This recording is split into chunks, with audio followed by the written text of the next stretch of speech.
Olá pessoal, no Amigo Office dessa semana, aqui na TV Correio da Manhã, o entrevistado é o Paulo Gomes de Oliveira Neto. Ele é quiropraxista e a conversa vai ser dor crônica. Você sabia que 80% das pessoas têm esse tipo de queixo? Então você não perde para esperar. Fique aqui, fique bem, fique com a gente.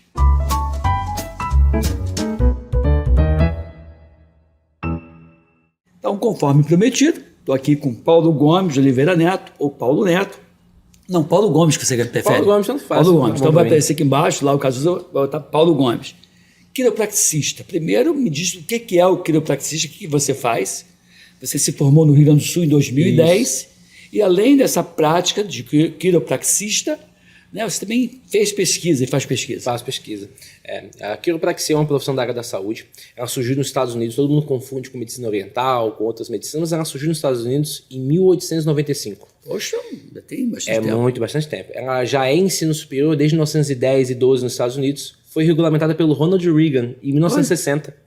E a partir dos anos 80 ela ganhou, junto à Organização Mundial de Saúde, projeção internacional. Então surgiu no Canadá, na Austrália, em alguns países da Europa ela já é regulamentada, na África do Sul. E na América Latina ela ainda não é regulamentada. Então ainda tem muita informação que as pessoas precisam saber. Mas é uma formação de ensino superior, são 4.000 horas de curso, compreende 4 anos e meio a 5 anos. O quiropraxista estuda os fenômenos do corpo humano voltado para a saúde. O quiropraxista entende as causas que fazem o homem viver melhor. Então, nosso foco é coluna, articulação, sistema nervoso, qualidade de vida. E esse é o cerne da profissão desde 1900. Eu vejo todo mundo falando de integratividade, de medicina integrativa, de medicina de qualidade de vida, e nós falamos isso desde 1900. Porque naquela época, né, a lei da bactéria, as pessoas morriam de cólera, de infecção urinária. A morte era mais simplória. Então, muitas soluções surgiam, mas um enfoque de fazer a pessoa ser saudável ainda não se tinha. Era uma coisa mais de remediar. E o quiro vinha com essa linha, os quiropraxistas, os osteopatas também têm a mesma época, assim, buscaram esse caminho. Osteopata e quiropraxista são diferentes. O osteopata é uma formação também, nos Estados Unidos, por exemplo, só o médico pode ser osteopata. Na Europa tem uma formação de ensino superior de osteopatia. No Brasil tem uma formação muito boa pela EON, na Escola de Osteopatia de Madrid, mas ainda não é uma graduação. É uma especialização para fisioterapeutas. Ela estuda os fenômenos do sistema nervoso simpático, do sistema vascular, como o corpo reage de forma autônoma e quando ele reflete no corpo através de desalinhamento articular. A vértebra não fica fora do lugar, isso é um mito, né? Que a gente também, por muito tempo, pensava isso. Mas hoje a gente entende que tudo é um sinal que o corpo apresenta e faz esse movimento articular estar restrito. Nos osteopatas, eles vinculam a circulação, a vascularização do órgão, o sistema nervoso ligado, e o quiropraxista tem um enfoque de comunicar ao cérebro que há uma informação inadequada, a subluxação que os quiropraxistas falam. Assim, quando você pensando acho que o quiropraxista, ele trabalha muito no alinhamento dessa estrutura, no alinhamento da carcaça. Isso. Né? Eu digo para você, é interessante, no caso do carro, para quem está me vendo entender, que você vá e leve o seu carro para alinhamento, troquei pneu, vou fazer alinhamento, independente de você perceber que o carro está puxando para a esquerda ou para a direita. O mesmo raciocínio se aplica para os seres humanos em relação ao quiropraxista, ou isso que eu estou falando é bobagem extrema? Eu acho maravilhoso esse tipo de exemplo, porque se a gente pensar que o corpo humano sofre diversas interferências no dia a dia, eu aposto, o paciente, se ouve um barulho estranho no carro, ele leva na mecânica na semana seguinte. Mas às vezes ele ouve vários sinais estranhos no corpo dele e vai deixando passar. Então o quiropraxista faz essa leitura. Ele sabe dizer se você está usando o óleo adequado, se você está alinhado ou balanceado. É uma revisão de quilometragem. Entendi. Eu vejo o quiropraxista como um profissional de incentivo à qualidade de vida. Come melhor, dorme melhor, vamos diminuir essa prostração, esse tempo sentado. Então a gente vê exatamente como o seu corpo está funcionando. Vamos funcionar melhor? Como é que a gente faz isso? Dentro da medicina do estilo de vida, né, que Harvard definiu isso em 2004, que é uma coisa que a gente pega muito aqui, é dormir bem, comer bem, atividade física, gerenciar estresse, bons relacionamentos, não abusar de drogas lícitas ou ilícitas, e eu coloquei uma sétima que é a saúde oral, como sendo os 7 pilares da medicina do estilo de vida. Onde você, quiropraxista, poderia ajudar? Eu já percebo onde, no monte desses 7 pilares, vocês, como quiropraxistas, vocês atuam em vários, né? Em vários. Assim, na verdade, o papel da qualidade de vida é de educador, né? A gente deixa de ser um profissional, até os profissionais de saúde em geral, a gente deixa de ser um interventor e passa a ser um educador.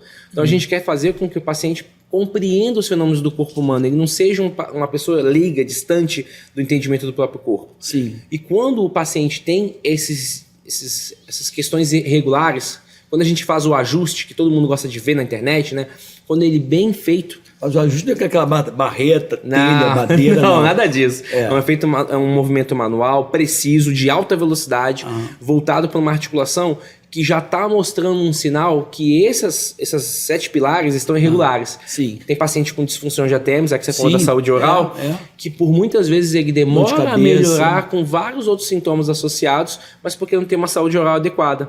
Isso. Eu posso, como quiropraxista, ajustar essa região e melhorar a mobilidade dessa região, ajustar a cervical e melhorar o sinal desse sistema nervoso aqui, né, o plexo braquial, e posso orientar ele ao dentista para verificar foco dentário, que também aumenta a inflamação. Claro, e aí o que eu vejo assim, dentro desse contexto, né, que você relatou para mim que 80% da população vai ter dor lombar crônica, vai ter dor lombar crônica, dor impõe tomar anti-inflamatório, analgésico, dormir mal, não tem como você ter bons relacionamentos sentindo dor e nem gerenciar estresse sentindo dor. Aí vai aumentar o cortisol pelo estresse, vai descompensar o diabetes, vai aumentar a pressão arterial, vai ser embora Harvard fala que são pilares, também são elos que estão interligados e vai descompensar tudo. Como é que você atuaria então? Você acha que seria interessante que eu tenho queixa, tá? Tenho queixa de dor, então, mas mesmo que eu não tivesse queixa de dor, seria interessante eu ir lá fazer um ajuste numa consulta. Isso. Interessante essa questão do ajuste. Assim, imagina que o cérebro ele tem uma sensibilidade natural de perceber os meios externos. Sim. O cérebro percebe o meio externo. Então, sol, comida, a forma que você se relaciona com as pessoas, tudo isso são estresses. A gente tem 3 tipos de estresses mais valentes para o corpo. Os estresses químicos, má alimentação, bebida, cigarro, estresse físico, tempo sentado, sedentarismo, sobrepeso, e o estresse mental. Tem um quarto estresse que você não botou porque você não conhece, que é a minha ex-sogra. Por isso que é isso. É um estresse mental. A gente classifica o estresse mental como estresse parental, estresse laborativo, estresse que agride a mente, né? Esses 3 fatores fazem com que... Você pode repetir o estresse? Estresse químico, estresse físico e estresse mental. Esses 3 mecanismos, eles criam uma dessensibilização do sistema nervoso. Ele para de perceber esses meios externos e começa a entrar no sistema de luto ou fuga, que é uma parte do seu cérebro que foi comido. E ele aumenta a nocicepção, que ainda não é dor. É tipo o seu cérebro falando assim, tem alguma coisa errada. Entendi. Quando o cérebro está muito excitado com isso, muito apavorado, a dor vem com tudo. Aí o paciente tem a crise. Entendi.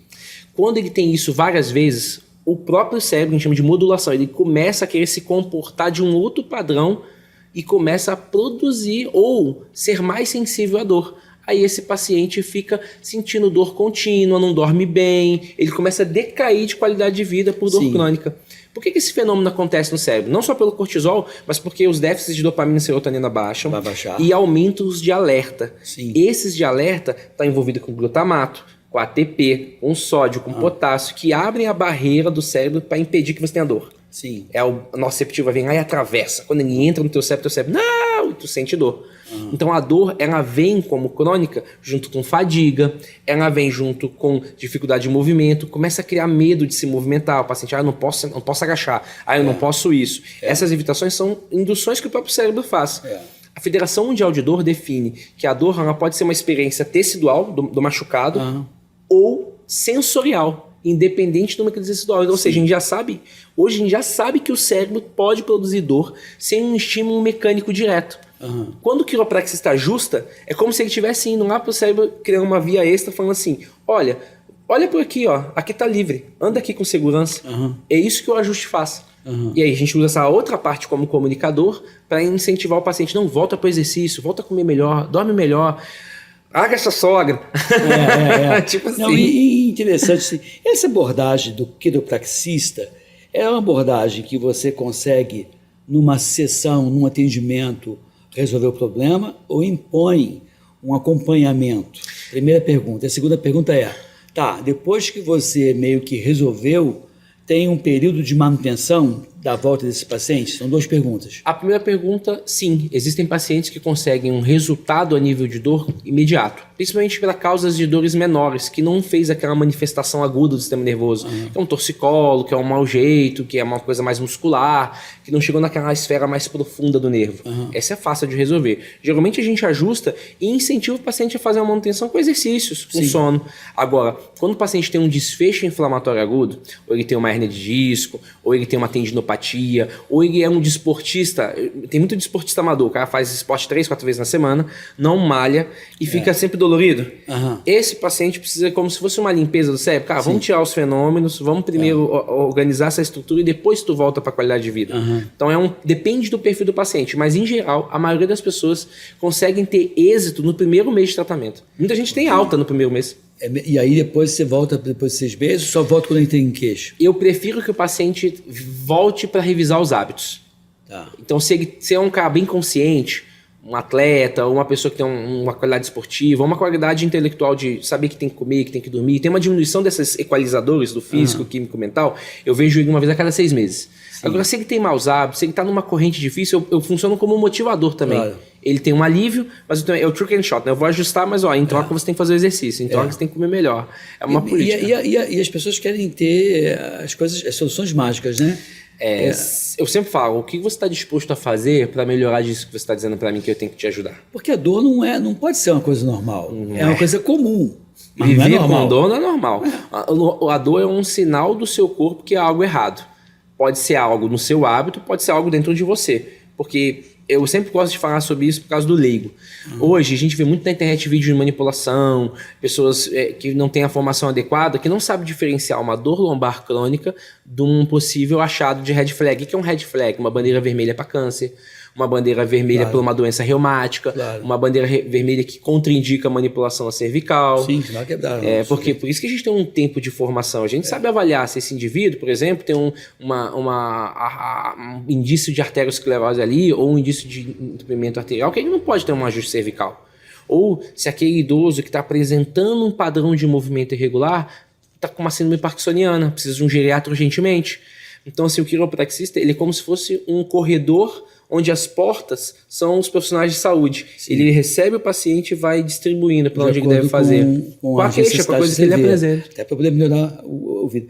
Existe, assim, um perfil de pacientes que procura o quiropraxista e ele procura de uma forma espontânea ou ele procura porque foi encaminhado por um outro profissional, médico ou fisioterapeuta? Hoje eu sou feliz de dizer que eu recebo muito encaminhamento médico. Né? Isso é bom, hoje a medicina está muito mais aberta a aceitar o quiropraxista, até pelas diretrizes mundiais. Né? As diretrizes mundiais indicam quiropraxia, ou manipulação, ou osteopatia, como prioridade em tratamento não cirúrgico para dor lombar. Porque o médico não tem essa formação. Não tem. Você vai a congresso ele tem, na graduação não. Você vai a congressos e começa a participar mais e ver que o mundo funciona assim. Eu sempre gosto de dizer isso. Os guidelines, que são os documentos das federações mundiais, eles sempre dizem isso. Qual a melhor recomendação para o tratamento não cirúrgico? Olha, qual é a classificação? Como sou professor, eu sempre ensino isso aos alunos. Qual é a classificação que o guideline diz? É isso, isso e isso. Na sua ciência básica, isso aqui está correto ou não? Porque tem guideline que está errado. Claro. Então o cara fala, não, é que está correto. Então você aplica. Então a gente recebe encaminhamento médico, recebe encaminhamento de fisioterapeuta, de educador físico, na academia que o paciente está com sem desempenho, de treinador, atendo muito que o treinador envia, né? Fisiculturista, que quer aumentar desempenho, amplitude de movimento. Hoje a quiropraxia não é só para dor. A gente abriu essa porta porque era a porta mais rápida. Mas hoje a profissão cresceu. Quem tem dor tem pressa. Quem tem pressa, exatamente. Então hoje a gente tenta mostrar as outras valências da profissão. Né? Nenês, atletas de alto rendimento, pessoas que estão buscando um desempenho no dia a dia. Um cara que quer ficar, ele tem que trabalhar 4 horas, 6 horas. Tem um juiz que eu atendo que ele trabalha muito. E ele fica 4 horas sentado. Aí ele fala pra mim, Paulo, eu preciso ficar 4 horas sentado. Não tem como eu levantar porque hoje tudo é gravado. Tem como você me ajudar com isso? Ele entrou na academia, começou a fortalecer, começou a ser atendido regularmente. Hoje ele fica até 6, 8 horas sentado. Então a gente otimiza até o que o indivíduo quer, a expectativa dele. Sim, e você melhora a qualidade de vida dele. Exatamente. Hoje, o Paulo Gomes, que é quiropraxista, com mais de uma década de... Como é que a gente faz para localizar você no seu consultório? Você tem como você passar Claro. suas informações? Eu e todo quiropraxista bacharel você encontra no abquiro.com. É uma plataforma nacional com todos os quiropraxistas que são formados nas instituições de ensino superior credenciadas, inclusive com as diretrizes mundiais. Você vai achar um bom quiropraxista. Como é que escreve? abquiro. Abquiro. Você pode botar no Google Associação Brasileira de Quiropraxia. Tá, o Cazuza, que é o nosso editor, vai colocar aqui embaixo, quando você falar, ele vai botar aqui o nome dessa eu trabalho na Rio Quiropraxia, que é uma clínica que está ali na Zona Norte do Rio há 14 anos. No centro do Rio a gente está ali há 9 anos. Olha e eu já trabalhei aqui na Barra há muitos anos, 5, 6 anos aqui na Barra, mas a universidade tomou conta da minha vida. Pois é, eu queria que você falasse um pouco da tua pesquisa envolvendo bebês lactentes. Não, a minha pesquisa é envolvida dor crônica. Dor crônica. Dor crônica. E você foi essa pesquisa que premiou você? Foi essa pesquisa que foi premiada. Estou aqui com Paulo Gomes, ele é quiropraxista, formado em 2010, portanto, 2010. 13 para 14 anos de formado, e também professor. Isso. Né? E já é um jovem que já foi premiado com um prêmio internacional. Me fala um pouquinho desse prêmio. A Federação Mundial de Quiropraxia, ela reúne todas as instituições de ensino superior pelo mundo todo e faz um congresso. O Congresso Mundial ocorre a cada 2 anos em algum lugar do mundo e eles fazem um call for papers, que é uma disputa de artigos científicos, uma banca. E esses artigos científicos são enviados com os mais diversos temas, são julgados por essa banca, se apresenta esse trabalho e os melhores trabalhos são premiados. O meu trabalho, eu tive um trabalho em 2013 premiado na categoria América Latina, melhor trabalho da América Latina, que eu fiz com o SUS, a inserção da quiropraxia no SUS e os efeitos dela em contexto econômico e em contexto de qualidade de vida dos indivíduos. Hoje, algumas cidades do Rio Grande do Sul, inclusive, tem quiropraxia no SUS. Pois é, isso que eu ia perguntar, só no Rio Grande do Sul que tem? Assim, a gente tem pouco profissional, né? Então, assim, vai ter uma demanda que é altamente necessária. O quiropraxista no SUS é uma ferramenta crucial para a política. Não é uma coisa difundida, porque falta profissional. A gente é frágil politicamente para ser aceito. Aqui no Rio, por exemplo, já tem um modelo de concurso aberto, mas não abriu.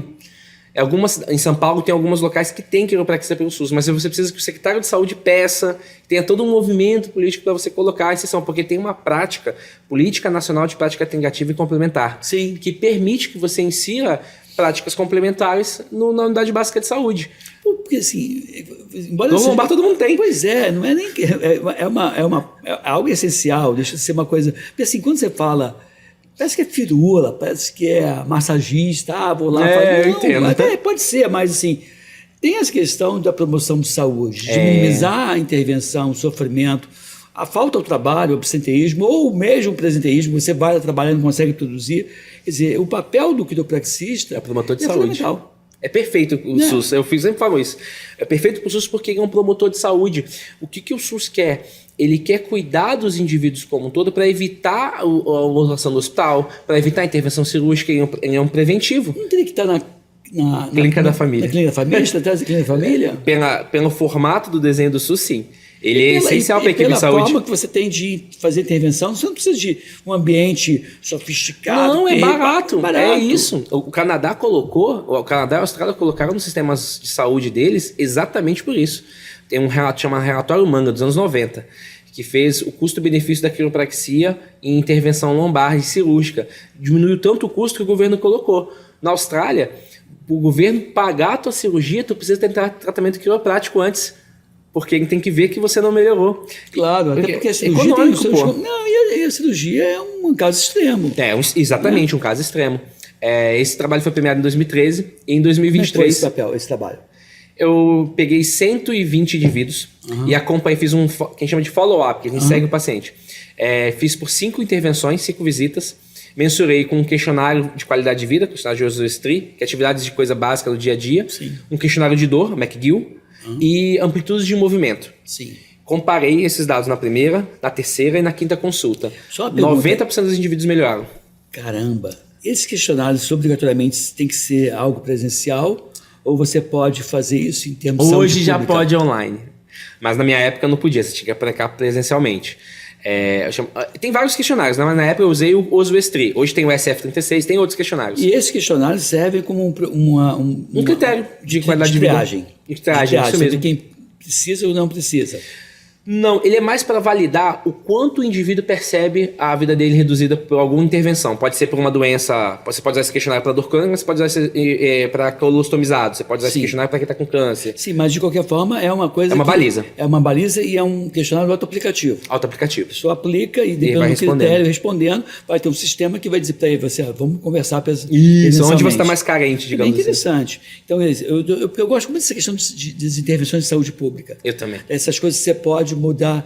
Assim, eu trabalhei muito tempo em consultório, mas já abandonei consultório já há mais de 2 décadas, e eu trabalho com a parte de pesquisa e me encanta muito mais, no meu caso que sou médico, a medicina no atacado do que a medicina no varejo. Eu acho que o SUS é isso, né? O SUS é um atacado, é para todo mundo. Tipo assim, mas assim, é o atacado, mas tem aquele viés do tete-a-tete. Isso. Que é o... Que é o necessário. É o necessário. Mas eu gosto muito de detectar os problemas de uma forma imediata e trazer para cá, levar informação. Eu costumo dizer que o principal problema de saúde da população brasileira é a falta de educação para a saúde. Porque ele não sabe que ele tem direito àquilo ou que ele precisa daquele atendimento. A educação em saúde, eu acho que é o pilar principal da maioria das patologias de forma preventiva. Se o cara estiver alimentando bem, ele tem um índice menor de patologias, cardiopatia, diabetes. Se ele está se cuidando, se ele está fazendo exercício, ele tem menos índice de dor crônica, menos lesão cirúrgica. Sim. Quando você pega e falou que esse guideline da Associação Mundial de Dor Crônica... dor crônica, e você falou que eles se basearam em 4 pilares. Eles são baseados em as recomendações não farmacológicas. Sono regular, então o paciente tem que doutrinar o sono. Atividade física regular. Sim. Eles falam de atividades antiestressantes, mas isso inclui yoga, respiração, meditação. Você vê que dos pilares da medicina do estilo de vida de 2004, você já falou 3. Atividade física, sono, anti-estresse e terapia manual. Manual que é você... Pode ser quiropraxista, pode ser osteopata, pode ser fisioterapeuta de reabilitação, pode ser inclusive acupuntura. Entra como categoria de terapia manual. São essas 4 intervenções associadas, elas têm um índice muito maior de diminuir o risco dos indivíduos com dor lombar crônica de irem para a cirurgia. Claro.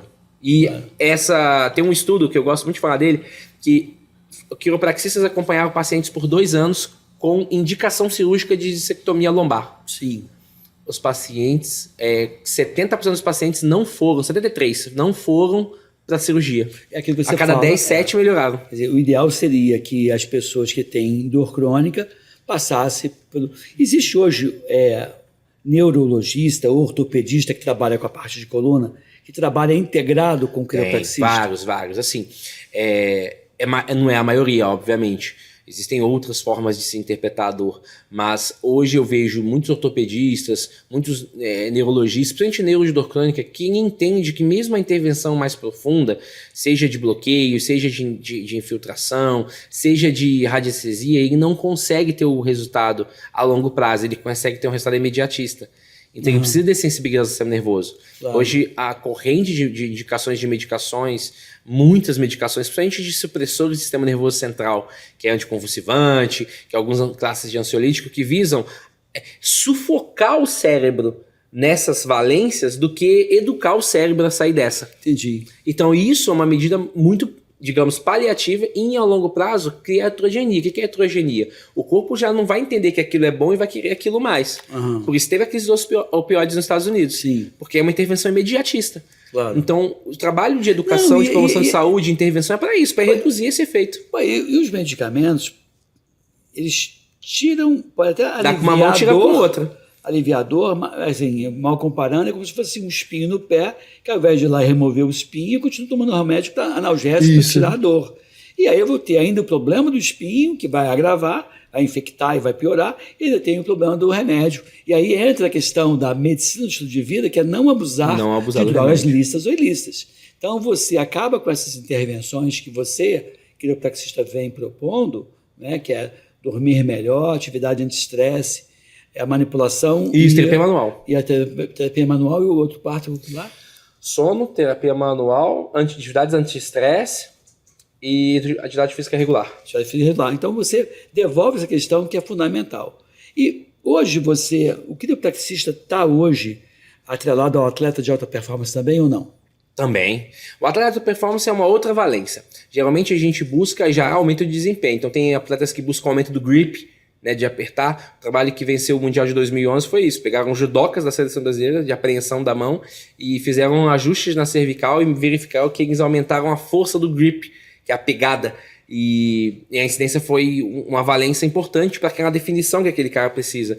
Tem muitas pesquisas no voleibol com salto, com a qualidade de salto, corredores com a qualidade de tempo que a coxa mantém o sinal ativo para o quadríceps trabalhar. Então, geralmente o atleta desportivo ele tem dor. Sim, né? sim. Ele tem dor. O que o cérebro faz quando tem dor? Ele começa a tentar medir aquele comportamento, ele tenta modular. Então o atleta ele já sofre muito isso, ele já tem uma modulação. Eu acho que isso é um tabu muito grande. As pessoas não querem falar que o atleta tem dor crônica, claro. mas o atleta tem. E aí o que a gente fala de estudo é isso, que o atleta, principalmente o ex-atleta, né? Depois ele fica todo dolorido, hipersensível, porque ele estimulou aquilo além do normal. Então o que a gente tenta fazer?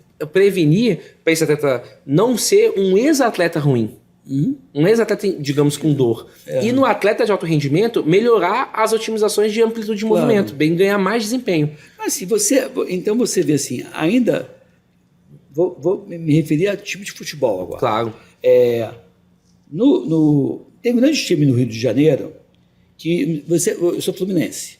No Fluminense estava lá, não é esse que eu vou falar, não. Vou falar nesse porque esse tem. No campeonato, quando venceu e ganhou a Libertadores, nós estamos gravando esse vídeo meados de dezembro de 2023, porque depois a pessoa pode ver isso em outro momento. Eu vi o John Arias, que é um cara que saiu jogando muito bem, agradecendo a psicóloga, disse, não, eu estou aqui, meu resultado é por você, porque você me apoiou e tudo mais. E você vê o apoio do psicólogo para esse atleta. Tem um outro time que diz, não, aqui não tem que ter psicólogo não, porque ninguém vai ter fraqueza, e aqui quem dá o apoio, estimula o atleta, é o técnico que dá aquelas palestras motivacionais. Desculpa. Medieval. Né? Tem clubes que têm cirurgião dentista cuidando da saúde oral, até porque os atletas às vezes vêm de origem muito humilde, não têm cuidado da saúde oral, e que pode diminuir a possibilidade de lesão, porque aquela periodontite crônica vai causar liberação de cortisol, que vai aumentar o risco de lesão de tendão e outras lesões. Então, tem esse. Esse clube que eu te falei, que é um clube que investe, de maior investimento talvez do Brasil, não tem psicólogo, não tem dentista, e não deve ter quiropraxista. Não tem, certeza não eu fico tem. pensando, teria que ter a tua profissão teria que estar lá dentro dos clubes? Eu sou suspeito em falar, mas eu gosto de dar um exemplo. Tudo que a gente dá de exemplo técnico é melhor. Nos Estados Unidos, a NBA, a NFL, que é a do futebol americano, e a NHL, que é a do hockey, as três, por lei, em cada time, tem um quiropraxista. Se não faz sentido, eu não consigo compreender. O Comitê Olímpico Internacional obriga que a equipe de saúde tenha um quiropraxista. Aqui no Brasil quase deu errado. Brasil.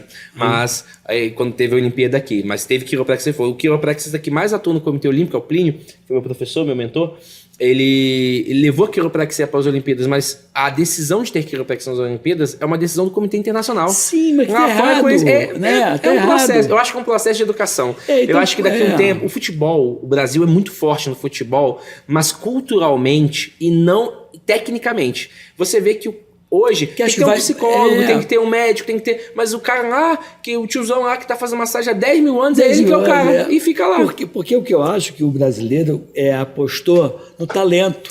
No amor, no talento do cara. O cara é bom pra caramba, e aí ele até consegue suprir as questões técnicas, porque ele é muito bom, inato, ele é bom porque nasceu bom. Mas ele não é melhorado. O que acontece? Os países onde vem levando essa série... Volta a máquina. Volta a máquina. Os caras estão melhorando cada vez mais e a gente está ficando para trás. Acho que, em parte, isso vai refletir no não ganho do campeonato mundial. Né? Isso eu concordo, porque é um trabalho de base. Eu conheço um técnico que é fisiologista. Eu sempre falo assim, nossa, que junção maravilhosa. O cara é fisiologista e é técnico de futebol. Ele é do Flamengo feminino, o Celso. Ele usa estratégias de medição dipolar do tempo que aqueles indivíduos estão em tempo rendendo. Sim, mas você percebe que é uma coincidência eu falei ser técnico e ser... mas é difícil, né? Eu acho que deveria ter um... Mas o técnico... Não é uma política do time. Não é uma política do time. É uma coincidência. É uma coincidência. Do time deles. Mas imagine se todo técnico tivesse uma aliança com um fisiologista. E aí você acha que... A ciência é feita por esporte. Sim, e aí... Na guerra é feito para isso. E eu acho que o que acontece na prática é que a formação médica não contempla essa questão. Concordo. E por muito tempo, o médico, eu falo por mim, cara, eu sou de uma época que assim, a questão do multiprofissional nasceu na minha geração. Eu comecei a acompanhar, ainda nem na residência tinha isso. Eu já como médico, começou a ter a presença do nutricionista, do farmacêutico, do fisioterapeuta, o educador físico não está ainda, o educador físico entra como animador, que é um absurdo. Absurdo. Né? E aí o que acontece? Eu brinco que ele é o cara da saúde, é o educador físico. Pois é, esse grupo começa a conversar e é muito legal que as discussões das crianças melhora muito, porque vai ver com o olhar do farmacêutico que não tinha até então. Ele era só um mero bancada, fornecedor de medicamento e fim de papo. Hoje não. Eu cheguei a manipular, eu como residente, cheguei a manipular os quimioterápicos para duas crianças que eu tratei com câncer, porque não tinha essa questão da manipulação da droga. Hoje não, tudo é manipulado. Então, assim, eu acho que os médicos mais antigos têm essa dificuldade para aceitar isso, né? É um processo de educação. Eu vou dar, por exemplo, o trabalho que eu pesquisei, que eu ganhei agora em 2023, eu ganhei a maior categoria do Congresso Mundial, que ela é feita pelo National Chiropractic Insurance Mutual Company, que é o seguro-saúde do governo que estuda qualidade de vida. Sim. E eles bancam, é um prêmio em dinheiro, as melhores pesquisas. E quando eu comecei a fazer pesquisa aqui no Rio, na UFRJ, eu lembro que a discussão que a gente teve com os colegas... Você é da UFRJ também, não? Agora você.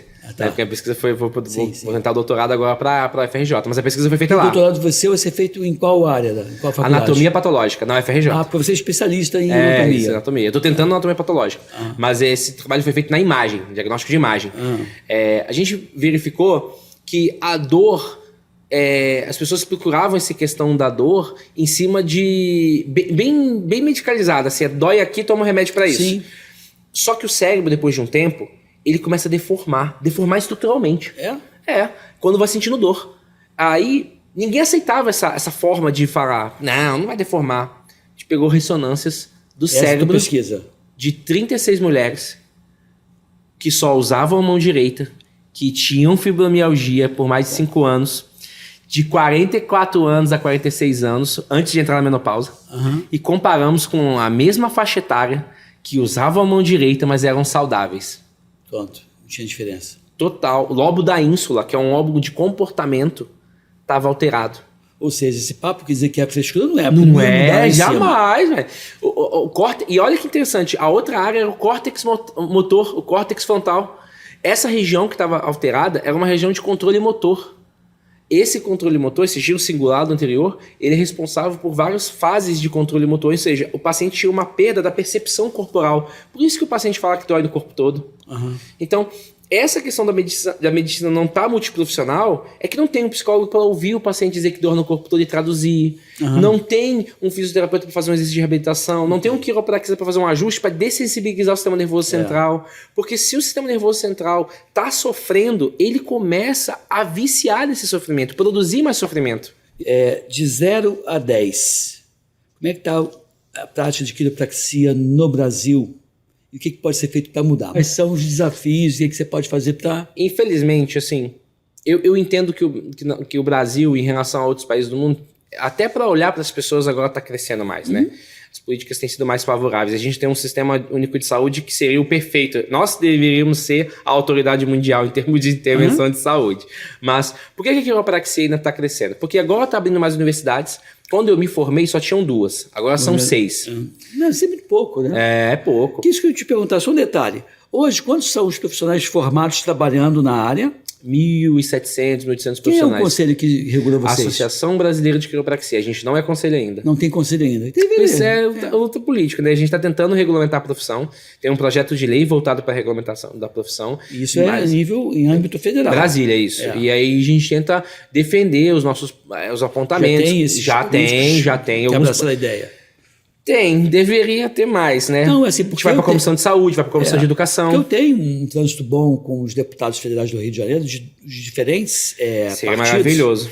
Porque assim, eu como busco muita emenda parlamentar para o hospital da UFRJ, eu sou o campeão de emendas para a UFRJ, junto com o meu grupo. Chega a arrepiar aqui. Eu tenho muito contato mesmo com vários deputados que eu tenho certeza que Poxa. eu abriria a porta para vocês. Porque assim, quantos de vocês são atualmente e qual seria o tamanho ideal para atendimento até do SUS hoje? Você tem essa ideia? Assim, pelo SUS a gente precisa ser centenalmente maior. Mas assim, nós temos 1.800 profissionais formados. Não é nada. Não é nada. E a gente precisa de mais universidades que formem quiropraxistas. O meu sonho é ter uma federal que aceita quiropraxia. Não existe ainda. Não tem. E isso é difícil para a nossa profissão, porque o quiropraxista estuda vezes 2. Ele estuda para passar e ele estuda para provar para a sociedade que ele estudou.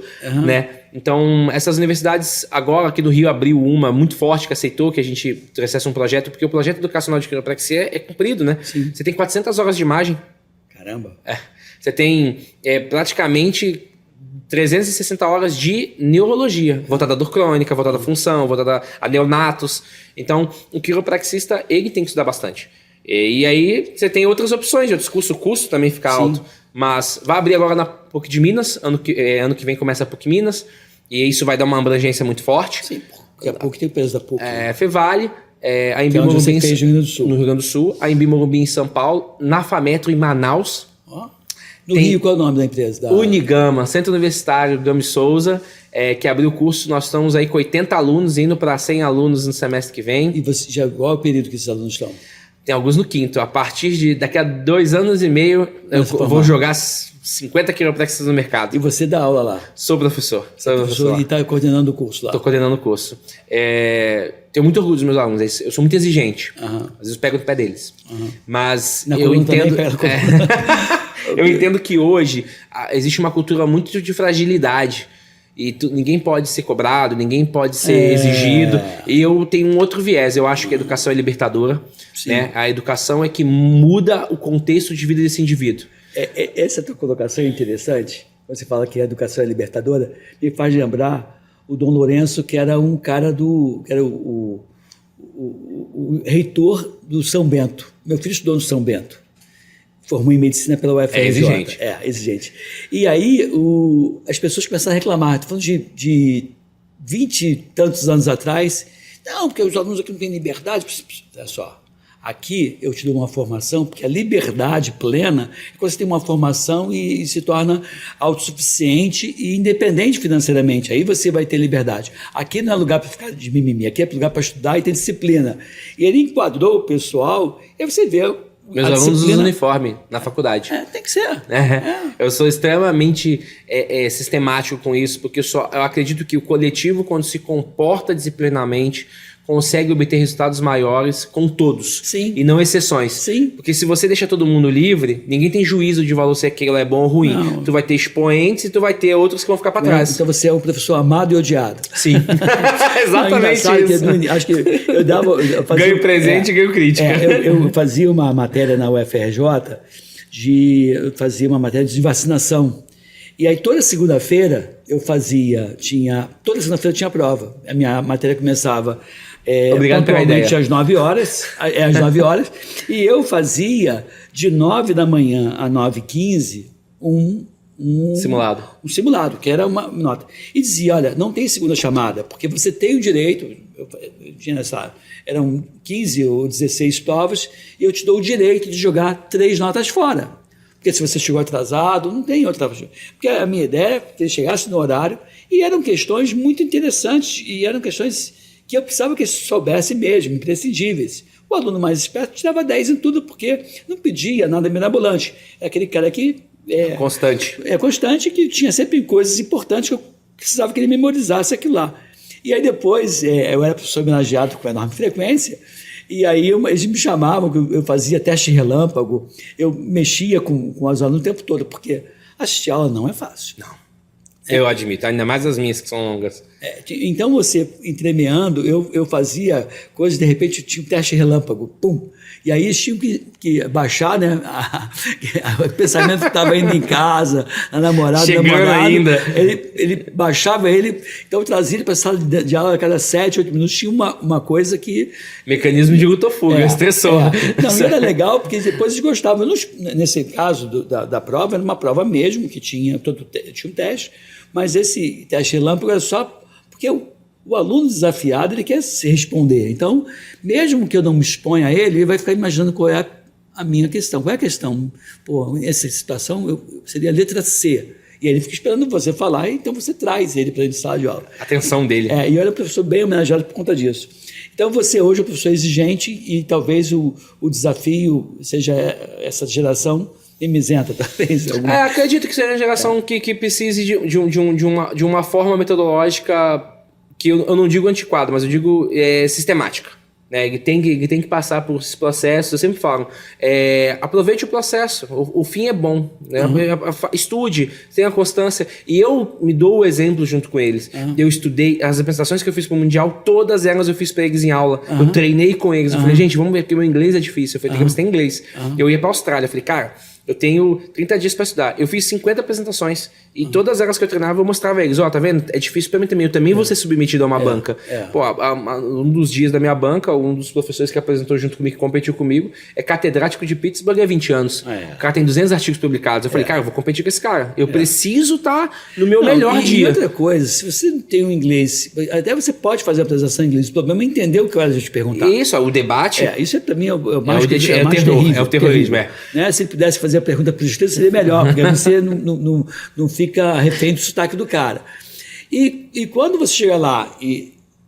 se submete ao mesmo degrau que eles submetem. E falando o inglês, que de repente você vai falar, a gente somos, é complicado, porque ele vai achar que você tem um inglês ruim, que a tua competência acadêmica é ruim. Eu ouvi de um preconceito, né? Tem preconceito, assim, inclusive com o Brasil, né? Porque o Brasil, uma federação está começando. Só que nos últimos 3 anos a gente começou a apresentar muitos trabalhos. A gente não conseguiu chegar nessa categoria que eu ganhei ainda, mas essa foi a primeira vez. Mas a gente estava chegando no laço, sabe? Na trave. Sim. Outros pesquisadores tentando. E a primeira oportunidade que eu tive para falar em nome do Brasil, né? O presidente da associação também falou, ele foi convidado para falar. Nós deixamos bem claro, porque a China acabou de abrir uma faculdade de quiropraxia em Hong Kong. E isso é um divisor de águas para a profissão, porque ela é centralizada nos Estados Unidos. Sim. Abrir uma universidade na China, com certeza vai expandir, porque lá tem muita gente, muito dinheiro. Só que atualmente nós somos a 2ª maior nação do mundo. Nós temos 6 universidades, vamos abrir a 7ª, provavelmente ano que vem mais 2. E nós estamos produzindo ciência.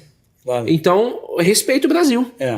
E esse orgulho do Brasil que eu sempre falo para os alunos. Cara, vocês têm que ter orgulho de ser brasileiro, porque lá fora vão olhar para você, se você não souber falar bem o inglês, se você não souber se portar, ele vai botar tudo que tem de ruim que ele acha da tua nação e vai jogar você dentro. Você não vai conseguir se destacar. Hoje, talvez seja esse o desafio maior, ainda é o desconhecimento da população e de alguns profissionais de saúde em relação a vocês. Eu acho que no Brasil é isso. Eu acho que com o crescimento das universidades e com esse ambiente, como ser convidado para falar com uma pessoa que tem projeção, isso vai aumentar muito a nossa capacidade profissional. Isso que é bom, assim, para aumentar o número de pessoas que conhecem quiropraxia. Lá fora é comum. O Medicare americano cobre desde os anos 70. É aqui que está passando por um processo de educação. E eu acho que está crescendo. Aqui é América Latina. Aqui é América Latina. O Chile está razoável, mas o México tem 4 federais. O México está bem forte. Mas a cultura no México é diferente da nossa. Tipo, nós temos o SUS, nós temos uma presença midiática maior para tudo, as pessoas consomem mídia. Então, eu acho que no Brasil vai ser muito mais rápido esse crescimento. Tá crescendo. Você acha que a gente está atrasado, mas que pode alavancar isso? Eu prefiro que a gente está andando. Está andando e está andando a passos largos. Eu acho que se tivesse uma política forte, né, tivesse um apoio político forte, a gente ia estourar. Mas esse apoio político forte, você acha que tem que ser os gestores do SUS? Gestor do SUS, na minha opinião. Né, os políticos ligados à saúde. Porque economia para o cofre público. Você vê o quanto se gasta com internação para cirurgia de coluna, a fila do INTO, para dor crônica. Quantas pessoas vão lá para dor crônica? Não tem quiropraxista? Não. Não tem concurso. O INTO é concurso. É SUS. Isso é grave essa situação, hein? É desafiadora. Desafiadora, porque assim... Ser quiropraxista é ser disruptivo. Com certeza. Você tem um secretário de saúde que foi um dos caras mais bem votados do Rio de Janeiro, que é o deputado Luizinho, que é do PP, do Partido Progressista. Ele é médico ortopedista, foi do INTO. né? Você tem, para mim, de médico, você tem ele na bancada do Rio de Janeiro. Eu acho que o federal só tem ele. Mas tem outras pessoas que se interessam muito pela questão de saúde, como é o caso da Cristonieto, do PL, como é o caso do pessoal de alguns... O senador Portinho, que é do PL, que é senador, ele tem interesse na área de saúde. Essas pessoas que ajudam a UFRJ, como o deputado Altineu Cortes, que tem essa pegada também, tem a bancada da segurança, mas tem uma bancada que não é médico. Que é uma prioridade no Rio. A Jandira Fegali, que é do PCdoB, é médica também. Então, assim, eu vejo a possibilidade de verdade, estou me comprometendo publicamente, de te apresentar para essas pessoas, e se você tiver, de levar você até eles. Eu tenho um plano de lei bonitinho, faço com o maior prazer. E você ir até eles. No Rio de Janeiro, por exemplo, tem um general Pazuello que foi ministro da Saúde, que eu tenho certeza que vai abraçar a causa da saúde, está muito preocupado com isso. Então, assim, tem vários deputados federais da direita, centro e da esquerda, que vão abraçar essa ideia, eu tenho certeza disso. A saúde é a partidária, a saúde tem que ser das pessoas. E até quando eu conseguia levar recursos para a universidade, eu dizia assim, quando a causa envolve criança, saúde e educação, não tem direita, não tem centro, não tem esquerda, o partido é um só. Prioridade. É prioridade. Então, estou aqui abrindo publicamente para você. Muito obrigado. Nada. Para a gente finalizar o nosso podcast, está chegando realmente ao final, pelo tempo está esgotando, queria que você deixasse as considerações finais, porque assim, gostei muito de conversar com você, fiquei encantado com a tua prática, já conhecia o Lucas, né? O Lucas... o Lucas, vamos lá na Fevale com a gente também. Que é da Casa da Coluna, que eu já fiz um podcast com ele também, foi muito... Excepcional. Aprendi muito com ele, é Lucas Heck. É uma pessoa que eu gostei muito, muito bem preparado também. Tem um tempo de formado que você tem. Formado também na especialista em biomecânica, ele é excelente. Muito bom. E assim, e me incomoda o fato de pessoas como você, como ele, não estarem ainda numa projeção maior, ocupando o espaço e o lugar que vocês precisam. Não é por vocês não, tá? É por isso 80% da população que vai sentir dor e que pode minimizar a dor, sofrimento, sequelas, internações e mortes. A pesquisa, uma das formas de a gente chegar mais à frente é fazendo pesquisa. Eu fico feliz de ter sido premiado nesse Mundial por isso, porque eu mostrei para o mundo que a quiropraxia brasileira é de respeito. Agora eu preciso mostrar para o Brasil que a quiropraxia mostrar então, em casa. A ideia é que a gente consiga apoio de políticos, da mídia, que divulguem a profissão da forma correta, de como ela funciona. E não é aquela coisa do estalo, da maquininha, de martelo nas costas, não tem nada disso. São movimentos sutis, que são treinados por longas horas. Os alunos têm aulas de 180 horas só para aprender a fazer. Caramba. 1000 horas de estágio. Então, assim, atende muito, vê muitas pessoas. Então, assim, a ideia é que ela é segura, as prerrogativas de segurança cervical, por exemplo, os estudos já são, os guidelines já dizem que é seguro, você não tem risco nenhum. E fala aqui uma coisa, hoje você tem essa faculdade que é aqui no Rio de Janeiro, que é o nome da faculdade que você faz? Unigama. Centro Universitário Gama Souza. E a Unigama tem uma clínica de quiropraxia? A partir do ano que vem terá clínica escola, porque os alunos vão entrar no estágio. Não, a gente tem a aula normal nas salas de técnica. Você fala da parte prática? É porque eles vão entrar na prática, o 5º período entra na prática agora. Eles ficaram 2 anos aprendendo ciência básica. Tá, entendi. Agora vão entrar na prática. E aí agora que tem a clínica? A partir de julho vai ter a clínica escola. A clínica escola vai ficar onde? Já tem ideia? Vai ser na própria faculdade aqui na Barra, no Jardim Oceânico. Entendi. E vai ser da instituição, aperta a população. Isso aí. Mais algum recado para finalizar nosso bate-papo? Procurem a Associação Brasileira de Quiropraxia para tirar suas dúvidas sobre a profissão. Procure a World Federation of Chiropractic, a Federação Mundial de Quiropraxia. Procure a Rio Quiropraxia nas redes sociais. Os quiropraxistas que estão no site da associação são quiropraxistas seguros. Entenda que a internet traz muita gente irregular, sim, claro. É perigoso. Então, é para a sua saúde, a saúde da população.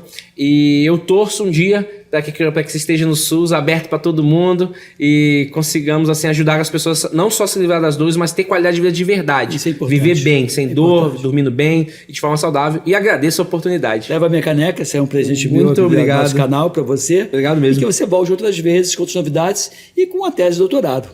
Pronta para poder aqui entrevistar vocês. Estarei ansioso. Espero que vocês tenham gostado desse nosso vídeo, né, desse nosso bate-papo aqui no nosso podcast, que entrevistei o Paulo Gomes, que ele é quiropraxista, e que vocês compartilhem esse vídeo, deem o seu like, siga eles nas redes sociais, me siga também nas redes sociais, no Edmilson Migovski, no Instagram, e também no meu canal no YouTube, e aqui também na TV Correio da Manhã, tá bom? Fique aqui, fique bem, fique com a gente, e até o próximo bate-papo com vocês. Bye, bye. Tchau, tchau.